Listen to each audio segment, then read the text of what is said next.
Hello friends, അപ്പോൾ ഇന്ന് ഞാൻ വന്നിട്ടുള്ളത് ഒരു ബീഫ് കറി ആയിട്ടാണ്. കുക്കറിൽ അങ്ങനെ വളരെ എളുപ്പത്തിലും വളരെ ഈസി ആയിട്ട് നമുക്ക് എങ്ങനെ ബീഫ് കറി ഉണ്ടാക്കാമെന്ന് നോക്കാം. അപ്പോൾ ഇതിൽ ഞാൻ സവാള സെപ്പറേറ്റ് ആയിട്ട് വഴറ്റൊന്നും ചെയ്യുന്നില്ല. അപ്പോൾ അതെങ്ങനെയാണെന്ന് നോക്കാം. പിന്നെ നമ്മൾ കുക്കറിൽ ഉണ്ടാക്കിയെന്ന് വിചാരിച്ചിട്ട് നല്ല ടേസ്റ്റിയാണ്, ടേസ്റ്റിനൊന്നും ഒരു കുറവില്ല. അപ്പോൾ നിങ്ങൾ ഈ വീഡിയോ ഫുള്ളായിട്ട് കാണുക, എന്നിട്ട് നിങ്ങളൊന്ന് ട്രൈ ചെയ്ത് നോക്കുക, എന്നിട്ട് നിങ്ങളുടെ ഫീഡ്ബാക്ക്സ് അറിയിക്കാം. നിങ്ങളുടെ അഭിപ്രായം എന്താണെങ്കിലും കമൻറ്റ് ബോക്സിൽ ഇടുക കേട്ടോ. അപ്പോൾ ഇതിനായിട്ട് നമുക്ക് വേണ്ടതെല്ലാം നോക്കാം. 1 കിലോഗ്രാം ബീഫ് ഞാൻ കഴുകി എടുത്തിട്ടുണ്ട്. ഇനി ഇതിലേക്ക് വേണ്ടത് 5 സവാള ഞാൻ 5 എണ്ണം എടുത്തേക്കാണ്, ചെറുതായിട്ടാണ്. അപ്പോൾ വലുതാണെങ്കിൽ ഒരു 3 എണ്ണമൊക്കെ മതി. പിന്നെ ഇതിലേക്ക് വേണ്ടത് ഒരു 10 ചെറിയ ഉള്ളി ചതച്ചത്. ചെറിയ ഉള്ളി കൂടുതൽ ചേർക്കുകയാണെങ്കിൽ നമ്മുടെ ബീഫിന് നല്ല ടേസ്റ്റ് ആയിരിക്കും. സവാളിനൊക്കെ കൂടുതൽ ചേർക്കാൻ ശ്രമിക്കുക. പിന്നെ ഒരു 2.5 ടേബിൾ സ്പൂൺ ഇഞ്ചി വെളുത്തുള്ളി പേസ്റ്റ്. പിന്നെ ഇതിലേക്ക് കറിവേപ്പില, 3 പച്ചമുളക്. ഇനി പൊടികൾ എത്രയാണെന്ന് നോക്കാം. ഒരു 4 ടേബിൾ സ്പൂൺ മല്ലിപ്പൊടി, 2 table spoon Kashmiri chilli powder, 1 teaspoon സാദാ ചില്ലി പൗഡർ, പിന്നെ ആവശ്യത്തിന് ഉപ്പ്, പിന്നെ 1/4 ടീസ്പൂൺ കുരുമുളക് പൊടി, 3 ടേബിൾ സ്പൂൺ ബീഫ് മസാല, മഞ്ഞൾപ്പൊടി, പിന്നെ ആവശ്യത്തിന് വെളിച്ചെണ്ണ. ഇത്രയാണ് നമുക്ക് വേണ്ടത്. നമുക്ക് ആദ്യം കുക്കർ എടുക്കാം. അതിലേക്ക് കഴുകി വൃത്തിയാക്കി വെച്ചേക്കുന്ന ബീഫ് ചേർത്ത് കൊടുക്കാം. ഇനി ഇതിലേക്ക് നമുക്ക് അരിഞ്ഞു വെച്ചിരിക്കുന്ന സവാള ചേർത്ത് കൊടുക്കാം. പിന്നെ ചെറിയുള്ളി, ചതച്ച് വെച്ചിരിക്കുന്ന ചെറിയുള്ളി.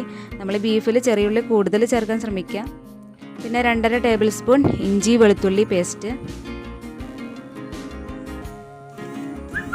3 പച്ചമുളക് കീറിയത്, ആവശ്യത്തിന് കറിവേപ്പില. ഞാൻ എപ്പോഴും കൂടുതൽ കറിവേപ്പില ചേർക്കാറുണ്ട്. 1/4 ടീസ്പൂൺ മഞ്ഞൾപ്പൊടി,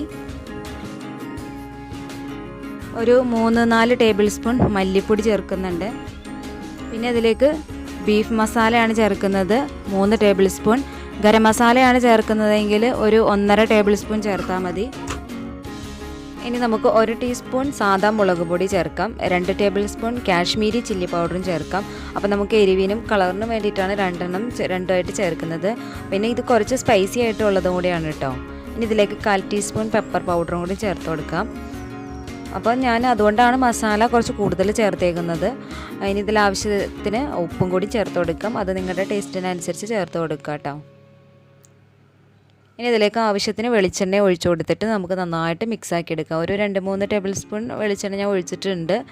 ഇനി ഒരു 5 മിനിറ്റ് നമുക്കിത് മിക്സാക്കി എടുക്കണം. നന്നായിട്ട് മിക്സാക്കി എടുത്താൽ നല്ല ടേസ്റ്റി ആയിട്ടുള്ള ബീഫ് കറി നമുക്ക് ഉണ്ടാക്കാം. അപ്പോൾ ഇവിടെ ഞാൻ മിക്സാക്കി 10 മിനിറ്റ് റെസ്റ്റ് ചെയ്യാൻ വെച്ചിട്ടുണ്ട്. അത് കഴിയുമ്പോൾ നമുക്കിത് വേവിച്ചെടുക്കണം. പിന്നെ ഈ ബീഫിലേക്ക് ഒട്ടും തന്നെ വെള്ളം ഞാൻ ചേർക്കുന്നില്ല. വെള്ളം ചേർക്കാതെയാണ് വേവിച്ചെടുക്കുന്നത്. വെള്ളം ചേർക്കാതെ തന്നെ വേവിക്കുമ്പോഴും നല്ല വെള്ളം നമ്മുടെ ബീഫിൽ നിന്ന് ഇറങ്ങും. അത് നിങ്ങൾക്ക് അവസാനം മനസ്സിലാവും. അപ്പോൾ ഒരു വിസിലടിച്ചതിന് ശേഷം നമുക്ക് ഒരു 15 മിനിറ്റ് ലോ ഫ്ലെയിമിൽ വേവിച്ചെടുക്കാം.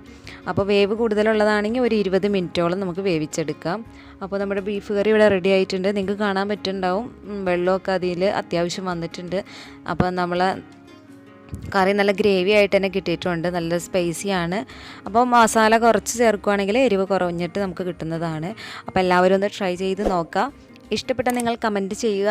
അതുപോലെ തന്നെ ഇഷ്ടപ്പെട്ടാൽ ലൈക്ക് ചെയ്യുക, ഷെയർ ചെയ്യുക. അപ്പോൾ ഇതുവരെ എൻ്റെ ചാനൽ സബ്സ്ക്രൈബ് ചെയ്യാത്തവർ ഒന്ന് സബ്സ്ക്രൈബ് ചെയ്യുക. തൊട്ടടുത്തുള്ള ബെൽ ബട്ടനും കൂടി ഒന്ന് ക്ലിക്ക് ചെയ്യുക. അപ്പോൾ ഇനി അടുത്ത വീഡിയോയിൽ കാണുന്നത് വരെ ഓക്കെ, ബൈ, താങ്ക് യു.